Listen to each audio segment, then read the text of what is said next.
finally here. Cyberpunk 2077 just got its 40GB patch 1.2. This originally planned for February, but then pushed back to the second half of March due to the recent hack at CDPR. Little fun fact, they actually released the patch notes for this one ahead of time. They said they were going to do that, so I got all excited, started making a video on the patch notes, actually made a full video on the patch notes, and then they dropped the actual update, which made my video completely irrelevant just before I could upload it. So hey, if you want to leave a like on this one to help support that whole video I made that I could never use now, that would be greatly appreciated. But there's a couple of things to talk about in this one. I'm going to go over some of the most notable and biggest changes to Cyberpunk 2077 as a result of this update. I have some timestamps down below for the different sections. I'm going to be looking at just changes or almost new feature additions in a way, the documented versions of these, but also a ton of undocumented and extremely substantial changes that have come. Some of the miscellaneous bug fixes, the performance improvements or downgrades that we have seen, as in some instances it seems like it is a bit of a mixed bag, looking at that on both PC and console, in particular on console. How good does this game actually feel now? And some of the bugs I encountered while filming this video, as there is actually a shocking amount of bugs still here, and there's definitely a good discussion to have on all of that too. So first off, let's try out some of the new changes that do come to the spawning of police. This is one of the biggest criticisms or just memes around the game, how police literally spawn like 5 feet behind you after you got wanted out of thin air.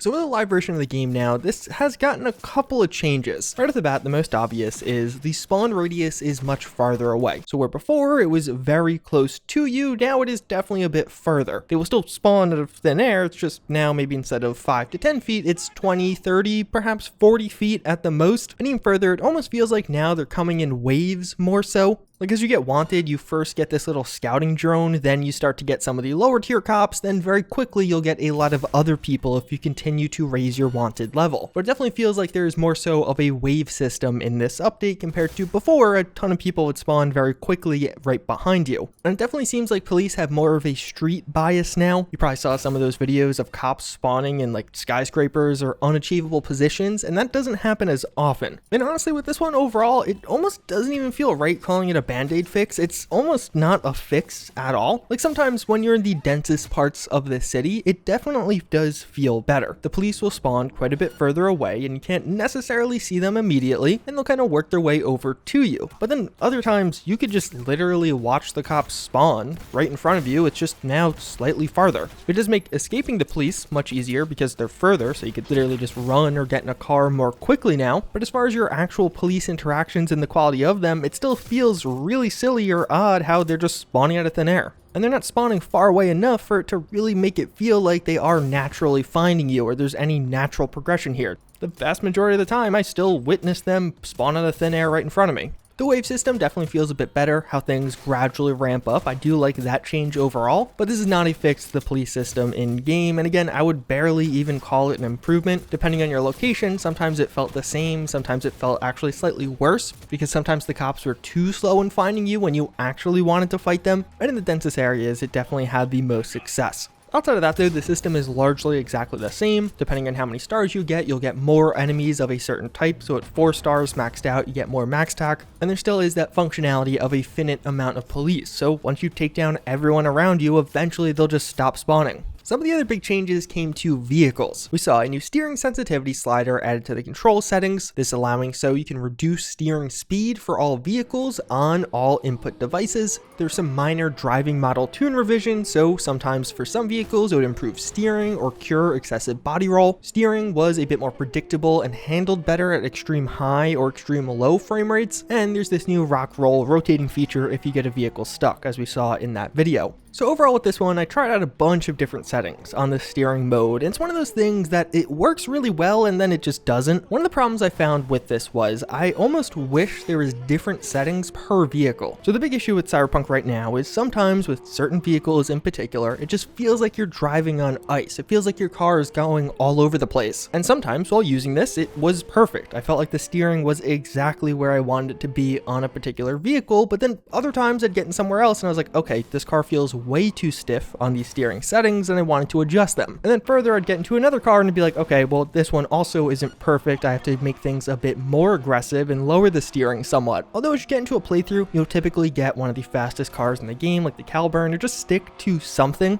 So in that regard, this change is definitely a step in the right direction, but it's another one where, although it feels slightly better, I still think there's a lot of room for improvement with driving and the driving feel overall. This of course doesn't touch any of the crashing aspects of this game where you kind of just laughably bounce off of a wall. So it's another one where, okay, it's a good first step, but I really wanted more and hopefully we'll get more in the future. Cyber Psychos and other mini-bosses are now immune to tranquilizer rounds and the system reset quick hack. So previously you could just use one trank round and literally take out a Cyber Psycho in one shot. It removed the entire boss fight if you wanted to. Now instead they'll just deal some damage. And I don't mind this change. It actually makes it so you have to play these out. You don't have a quick and easy workaround. They also added in a physical reward from Regina for defeating all of the Cyber Psychos in the game. This is a legendary vest and some pants you could find in her office. It's actually a reskin of some other things you could find in the game. Nothing particularly special, but it's a cool gesture nonetheless. It would have been cooler if it was something more unique or more special considering the achievement of taking down every Cyber Psycho, but hey, again, better than nothing. NPC behavior got some changes or some improvements, kind of. One nice one is NPCs hit by a car will now immediately run in panic, so if you even just bump them slightly, they will just take off running away from you, as they probably should. NPCs will no longer stay blocked in traffic lanes while in fear. I don't get this at all. So it's this odd thing in Cyberpunk where you could smash through a bunch of cars or have this epic gunfight going on in the background and all the NPCs will just kind of chill there, sitting in their car, watching it happen, not actually moving with the flow of traffic anymore. In the patch notes, it seems like they described fixing this, but in practice, I didn't really notice much of a difference. I tested it in multiple instances, and although occasionally you'd get like one car from the middle of the pack drive off, most of the cars just sat there, and sometimes I even saw what looked like the cars trying to get away, like the AI was like, hey, I have to run now, but the car wouldn't actually move. Either the tires were spinning, or they were just moving the tires left to right. I don't know with this one. I might just be misunderstanding the patch note or not triggering it correctly, but I didn't notice any changes here. Although one that is actually pretty nice is they added different animation variations for pedestrians running away from a vehicle. Relatively small touch, but it does make those feel a lot better. Another one that felt like a nice upgrade was corrected the use of cover for friendly NPCs. If you ever did any of those quests where you had an NPC by your side, they would just stand out in the open and eat bullets like nobody's business. This is definitely better now. You can see the NPCs moving from cover to cover more frequently, actually just trying to stay in cover consistently. It wasn't perfect. There's stairwell times where they just kind of stood up and took a bunch of shots to the face, but it was definitely a nice upgrade. A nice little tandem in a similar vein. Jackie no longer shouts nice shot when V kills the enemies while in stealth mode. Kind of a funny patch note, but definitely a quality one. They reduced the power of revolver wielding NPCs, but the Valentinos in particular. This is big. You'd be fighting a bunch of enemies and all of a sudden somebody with a revolver would come out and just like two-shot you. Revolvers for some reason did massive damage, and that is no longer a thing. They still definitely hurt. You could tell when someone has a revolver, but it's not insane anymore. Pistols in general in Cyberpunk tend to be one of the best weapon classes. A cool or immersive change that honestly doesn't have much of an impact in reality is now if an enemy is on fire or has an EMP status effect on them, when you pick them up or grapple with them, you will actually get that effect applied to you also. It was honestly hard to get this to actually work, but it's kind of cool or kind of immersive when it does. A lot of the times the effect didn't last long enough for it to actually impact me. One that seems like a small change but is actually a huge change is clothing vendors now sell more suitable items for the location. So although that is true, clothing vendors also just sell more things in general and will actually sell legendary items now. And they typically have multiple legendary items with max mod slots, which is exactly what you want. This change makes finding legendary apparel in the game overall much easier. And you can definitely see how some of the clothing vendors just kind of have a theme, like one with some Japanese style stuff, one with some tactical apparel, one with some fancy dress wear. This is a super positive change that was almost kind of made small by the patch note around it, although it still does seem like there are problems with legendary blueprints popping up in vendors and then disappearing after a day or two. One that I was super hyped for and seemed like it'd be massive is they added in the ability to craft multiple items at once. The implementation of this one isn't the best in that there are no signifiers around this. I had to Google how this works, but basically if you're crafting something that supports multiple crafting, just hold down the craft key and then at the end you'll have the slider pop up and you can craft however many you want. Except the thing is, you don't actually have that many choices here. it seems like the things you can craft multiple of are ammo, grenades, consumables, which is good. I feel like those are the main ones I wanted, but there's two very big ones that are missing, that with mods for items and upgrading components. You might be like, well, why do I care about that? Why is that a big deal? Well, typically you're sitting here just spamming the craft key on these mods because to get some of the higher tier ones, like an epic version instead of a common version, it's just a random chance. You have to craft 20 of them, and then if you're a certain level, 3 of them will be epic. So you just typically craft a whole bunch all at once. And then even further with upgrading components, if you do have the right perk for this, which if you're speccing into crafting, you basically always take this perk. It's a similar situation where higher tier or legendary weapons require a lot of different components. So you'll go through the tree of upgrading uncommon to common to rare to epic to legendary. And this is one of the most bizarre changes overall because it seemed extremely exciting to be able to craft multiples at once, except for me at least in my playthrough as a crafting character. The two things I spent the most time crafting a bunch of were upgrading those components and these weapon mods or armor mods. And those are the two things not supported here. Fortunately, it's not all bad news because some of the other changes to crafting definitely balance this out. They reduce the amount of higher quality crafting components needed to craft iconic weapons. You can see here a nice side by side as to some of the differences, and it definitely made things cheaper and easier overall. Dismantling grenades will now give you uncommon and common components, another quality change. And one of the biggest pluses, crafting materials are now a bit more abundant and a bit cheaper at vendors. So it became way more affordable to just buy them and not even use the crafting system at all. And then one last one, if you do have a ton of plans unlocked, you used to get a lot of lag on this screen. You could actually see here in the old version of the game, that was reduced significantly. Some of these optimizations made have definitely impacted the UI, and in particular, the crafting screen is a lot more fluid now. So overall, some big ups with crafting, definitely a great step in the right direction. But again, a massive head scratcher to me as to why they didn't include crafting components or mods in the new multiple system. Grenade icons across the board got updates. These just look a lot higher detail and better, but even further, I think it's a bit more obvious based on the icons, what they do, what their damage type is. So it's definitely a nice upgrade. And plus, Gorilla Arms got a flat 20% damage increase, although it is no longer possible to perform Gorilla Arm finishers against civilians. And in addition, the black market battery now works, but we'll talk more about that in a moment. But if you're an avid Gorilla Arms user, this is a great change. It makes them feel more powerful and relevant in game and just makes them a lot more fun to use. You already could deal some pretty good damage, but now again, you'll have multiple avenues for dealing more damage. Although the projectile launch system got a bit of a nerf, previously you could just spam this endlessly, just spam clicking the key. Now it basically has a cooldown. You use it 3 times and you'll have to wait a couple of seconds and it'll pop up for another 3-time use. It's honestly not a huge deal. If you have the tranquilizer mods, it'll one-shot basically everything outside of Cyber Psycho's even still.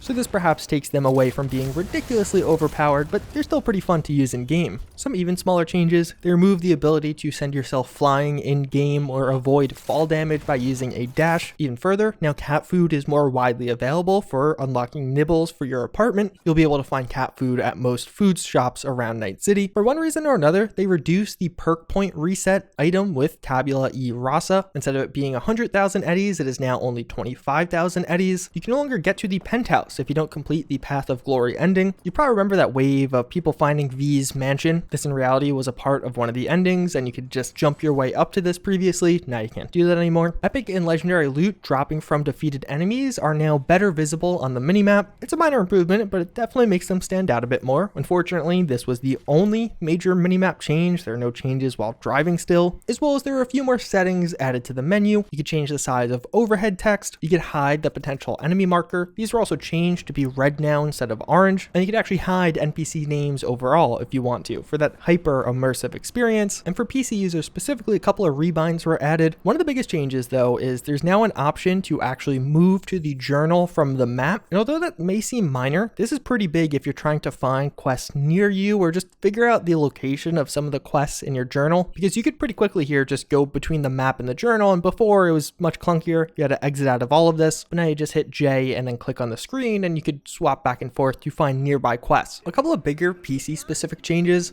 Ray tracing is now enabled on AMD graphics cards. Early reports say this apparently tanks your FPS overall, so perhaps not advised. We know ray tracing is quite a bit behind on AMD's side until they get a solid DLSS equivalent. Achievements will now work on the Epic Game Store, as well as we got some changes to mods. There's now a dedicated mod folder instead of having to use the patch folder. Basically before, mods went to your patch folder and would be loaded. Now there's actually a folder named mods. Thus far, it's the only real update around mods, but hey, it's a step in the right direction at least. But then before we get into some of the bug fixing and performance changes from this patch, there's actually a plethora of undocumented changes, things not in the patch notes, and a lot of these are super big.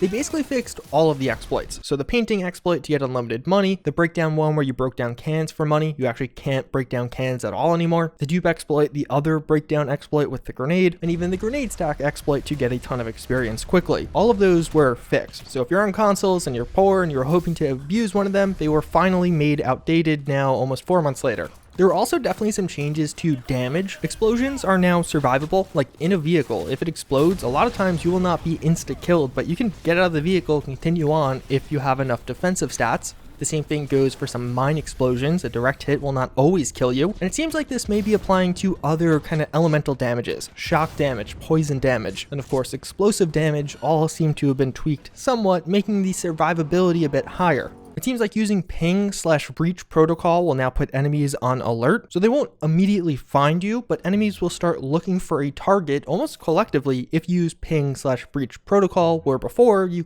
can continue on as if nothing happened. The stash in your cars and your apartments are now linked. If you didn't know, all of the cars in the game have a linked stash that you can access in the front, trunk, or sometimes on the side of bikes. And previously you had a separate stash in your apartment, but no longer. And this will actually extend to some of the other stashes in the world, like at the Eldorado camp. There are new map icons for cars and bikes for sale. So now you can quickly see if something is not actually a side job or a main job, but actually just something for sale, which is really nice. I actually really like that this one was added. It's kind of weird it wasn't in the patch notes though. Another massive change, sleeping was finally fixed. No longer are you halfway off the bed or in just that perplexing sleeping position they added in by default. Now you will lay on the bed like a normal human, like the rest of us do. The skill tree now actually has a relic listing on that 6th slot rather than having a glitched out effect like it did before. You cannot see V's face in cameras anymore, which is something Victor says earlier in the game. Mantis blades will now pop up in photo mode, and the sticker menu in photo mode got reworked a bit to be a lot easier to use. Unfortunately, the projectile launch system still just shows a second hand for some reason, and perhaps one of the biggest fixes or updates with this, they fixed all of those perks and actually some other stuff. I can't believe this didn't make it into the patch notes considering how massive it is, but for a long time, those final perks in the game were broken and well, now they're not. And to be clear, these are those final slot perks that you could endlessly put points into. The way this worked before was, when you immediately took the perk, it would work, but after loading a save, it would break. And I tried it. The RAM reload one now works after loading a save. You can see here clearly my RAM is reloading faster. In a similar vein, the sell price perk also now works after loading a save. You can see here my sell price is higher because I have this perk. And even further, the Fortuna and Deadeye mods seem to have been fixed. Fortuna worked before, but it didn't stack, and this actually got a nerf in general. It previously provided plus 15%, now it provides plus 12%. But before, again, it only applied once. If you had this mod on every item in your character, it would still only apply one at a time. Now all of them will apply. And Deadeye before, adding crit chance just didn't work at all. Now it actually does register. Or at least kind of. Like in this character, I should have 100% crit chance, and I still sometimes don't crit. I'm not sure what's going on there, but it basically works. I still crit 99% of the time, and those few flukes aren't a big deal at all.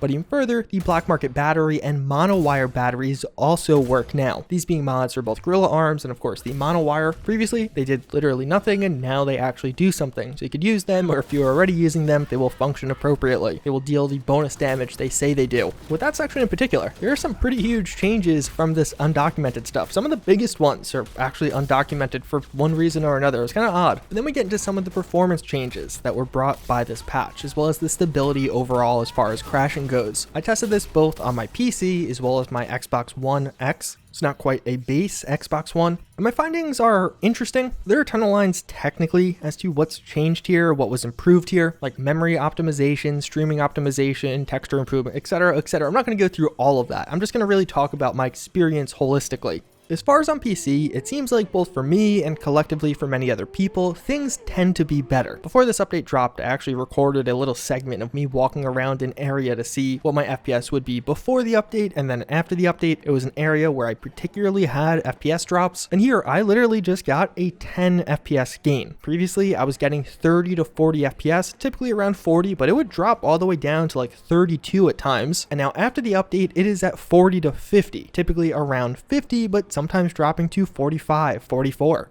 So on my fairly high-end PC with a 3080, I'm definitely noticing some nice improvements with ray tracing on. I'm averaging slightly higher FPS overall now. But I'm also noticing some oddity here, like sometimes while driving around in particular, I will just hit a point and get a big FPS drop, or the game will start lagging for a little while until I leave the area. I don't know if it's some kind of issue with this update specifically, but it was something I wasn't noticing before. So although the vast majority of the time I am getting better FPS, I am getting these kind of odd little bumps here or there that feel new with this update, and again, in particular while driving. Although also while driving, the destruction feels a lot better. You don't see as many random floating things around. This is more kind of a bug fix, but things just look and feel a lot better overall, especially in a car. On consoles, it largely seems to be a similar story. I tested again on my Xbox One X, and what I noticed was the FPS would still drop, but it definitely felt like it, one, wasn't dropping as far, and two, it would recover more quickly. Like I had shorter FPS dips than I did before. Unfortunately, I was still definitely dropping into 20 FPS land. Even just from kind of normal gameplay, driving quickly, you could see that my FPS dropped here, or at least I could feel it. Maybe it doesn't show up as well on video.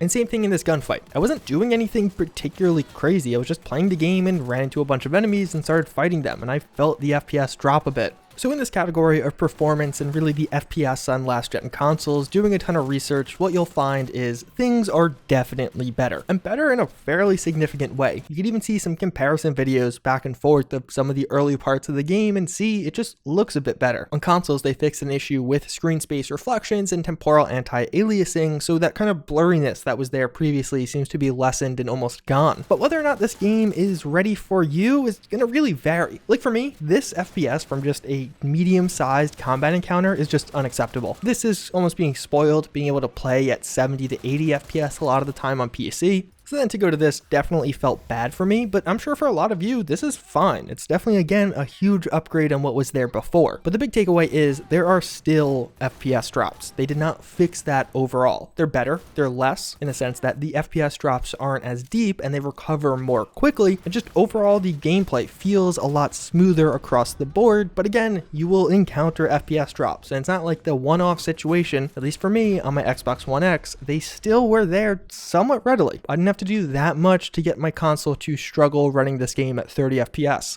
But good news on consoles, it seems like the crashing problems are largely fixed, which is a huge step in the right direction. You'll be crashing way less often than you were previously, actually able to play the game for long periods of time. As we transition to the bug fixes, this is one of those parts I didn't really know how to cover. There were over 500 lines in the patch notes overall, the vast majority being bug fixes, the vast majority of bug fixes being for questing. If you're running into progress blocks on quests, or even just weird things like NPCs lingering on screen when they called you, or the interruption system overall got updated. So like, let's say you left a quest halfway through, or some odd thing happened during a quest where some combat started. All of that is a lot more polished. There's a ton of fixes around that. The Delamain quest got fixed. This was a highly requested one. Some of the problems people were having with certain things not finishing around NCPD hustles were fixed, like something not being marked as a lootable container, or just not actually having something register. For some of these, you have to start a new playthrough, unfortunately. For some of these, they will update in your current playthrough.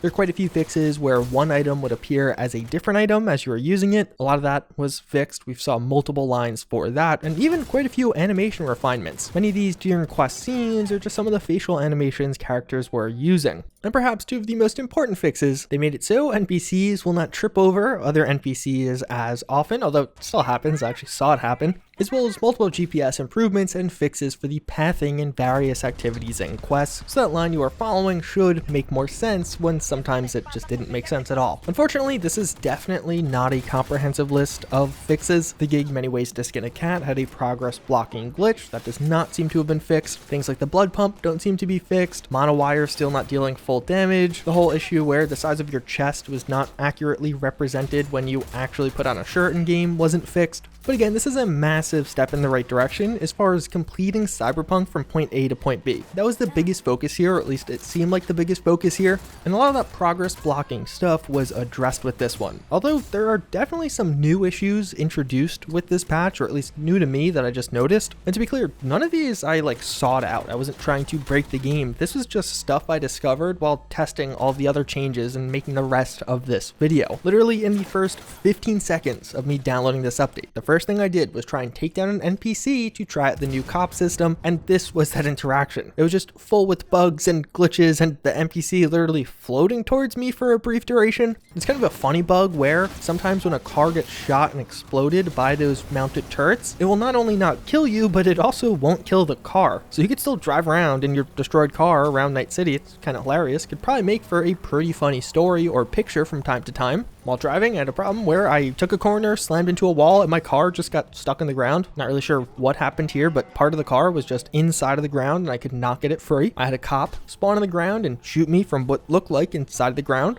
I had a gun turret shooting me through a building. This was kind of a hilarious one. I'd never seen it before, but it was just sniping me through a full-on city building here. A super weird one, it seems like the city now empties when you get into combat. So like I was testing out the NCPD changes again, and I would have a ton of cops coming after me. I'd be getting in combat, running away from them, and you just would notice all of the cars were gone and all of the people were gone off the sidewalks. Sometimes you would even see like those 2D models of cars in the distance, but no actual cars near you, except sometimes when you killed a cop, they would all spawn back, like out of thin air for a few seconds, then disappear shortly thereafter. It was a super weird change, and it definitely made some of those extended police chases not nearly as immersive. Sometimes my reload animations would just not work, so I'd go to reload and nothing would happen. I just had more bullets. On consoles, I had one of my loading screens bug out. On consoles, I immediately had no bullet FX as I was trying to play, no muzzle flash on some of those bullets, and even just some unkillable civilians, because why not? Let's throw that into the mix. Now, fortunately, what you're probably noticing is all these bugs are relatively inconsequential. Most of them were just funny, as when I found many of them, I was just laughing that it was a thing happening in the game, not really frustrated or angry that I was losing progress, because that wasn't a thing. So overall with this patch, after spending many hours testing it on both my PC and console, it is really a huge step in the right direction for Cyberpunk 2077. The game is definitely more playable than ever, especially from a story perspective. If you are someone who is concerned about getting from point A to point Z of the story, this patch fixed the vast majority of those problems. But as I was playing the update, what it gave me more so than anything else were Fallout 76 vibes. Maybe where Fallout 76 was a bit earlier in its lifespan, where the game fundamentally worked, but there are so many miscellaneous odd glitches that it just kind of looked bad in a way. It didn't seem like a fully polished, release-ready game, and I definitely don't think Cyberpunk 2077 right now is release-ready. Definitely more release-ready, but on consoles, when you look at some of the performance you are getting, it definitely makes me feel like this is just not a game that ever should have been released on last gen. I don't imagine the FPS is going to get that much better. You will always have to deal with FPS drops for this game. And again, it's going to depend on you, whether or not that's okay, if it doesn't really bother you that much, or if it's game breaking and not worth it at all. For me, I'm almost falling a bit more in the latter. I think it'd be really frustrating, and I would almost just rather wait till I get a next gen console to experience this game properly. But I would definitely say, for me at least, patch 1.2 delivered. If you had realistic expectations, things are better across the board. There are definitely some newly introduced bugs that can be kind of funny, but nothing game breaking, and it definitely does fix quite a few game breaking or progress blocking bugs in the process, as well as giving you a significant jump to FPS both on PC and in particular on consoles. But again, on base last gen consoles, expect FPS drops. So overall, those are my thoughts and opinions on this patch. I'm really excited for the future of this game. This definitely gives them a great springboard to work off of. I do really wonder what is to come with the next patch. How big will it be? Will they start focusing on fixing some other things or adding in highly requested features, or is that still a ways away? But until then, I thank you all again for watching. I hope you enjoyed this one, and I hope to see you all next time. Later.